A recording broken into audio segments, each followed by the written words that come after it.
अनि यो बाइबल जुन छ नि, यो बाइबलले हमेसा हामीलाई के भन्छ भन्नुहोस् त, हामीलाई यो भन्छ कि तिमीले प्रभु यीशुलाई छुनेनौ तर तिमीलाई चाहिँ प्रभु यीशुले छुनेको छ है भनेर, होइन? अनि साँच्चै नै पनि हो, हामी त प्रभु यीशु ख्रीष्टको खेदो गर्नेहरू हो, तर यीशु ख्रीष्टले हामीलाई चुन्नु भयो नि, होइन?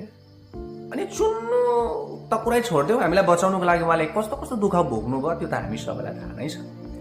उहाँ पृथ्वीमा आउनुभयो स्वर्गको वैभव छोडेर, अनि आएर उहाँले दुःख कष्ट पीडमा हार्न परेका हरेकलाई चङ्गाइदिँदै छुटकारा दिँदै, होइन, हरेक कुरा गर्दै त्यस पछाडि हाम्रो निम्ति थुकाइ पिटाइ कोर्राको चोट सहेर काँडे मुकुट लाउनु भएर गलगता डाँडासम्म त्यस्तो भारी क्रुस बोकेर जानु भएर हात र खुट्टामा काँटी ठोक्नु दिनु भएर, होइन, क्रुसमा गएर आफ्नो प्राण त्यागेर मरेर तेस्रो दिनमा बौरी उठेर उहाँले मृत्युलाई जित्नुभयो, शैतानको शिरलाई 45 मुनि कुच्याउनु पनि त्यस पछाडि उहाँले हामीलाई छुट्नुभयो। अनि आजको दिनमा उहाँ हाम्रो साथमा हरदम हरपल उहाँ हुनुहुन्छ पवित्र आत्माको रूपमा।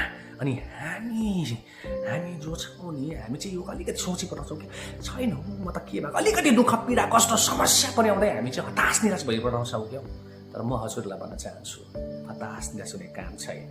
प्रभु यीशुले हामीलाई एक्लै छोड्नु भएको छैन, उहाँ हाम्रो साथमा हरदम हरपल हुनुहुन्छ, किनभने उहाँलाई हामीले चुनेका छैनौँ तर उहाँले हामीलाई चुन्नु भएको छ। यस कारणले गर्दाखेरि उहाँ हाम्रो साथमा हरदम हरपल हाम्रो साथमा पवित्र आत्माको रूपमा हुनुहुन्छ।